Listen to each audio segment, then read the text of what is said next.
কি পরিমাণ প্রেশার নিলে পা ফুলে যেত।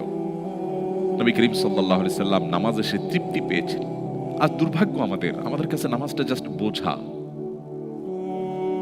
নামাজটা জাস্ট, আমরা নামাজের সময় আসলে আমরা মুক্ত হওয়ার চেষ্টা করি, মানে নামাজটা পড়লাম ঝামেলা শেষ হয়ে গেল, অথচ এটা আল্লাহর সাথে কানেক্টেড হওয়ার সুযোগ।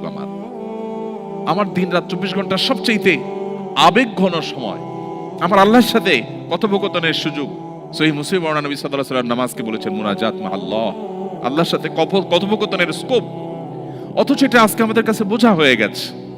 এই নামাজ, এটাকে যদি কোয়ালিটির সাথে আদায় করতে পারে, খুব ধীরস্থিরতার সাথে, লম্বা সময় নিয়ে, মনোযোগ সহকারে নামাজে কি বলছি সেগুলোর অর্থ বুঝে বুঝে আল্লাহর সাথে আমি যদি কনভারসেশনে, কথোপকথনে আমি রত হয়ে যাই, ডুবে যাই, তাহলে আমার মাল্টিকালচারাল সোসাইটিতে আমার ঈমান, আমার ইসলামের এই পরিচয়কে ধারণ করতে অনেক বেশি হেল্পফুল হবে। নামাজ অনেক বেশি হেল্প করবে।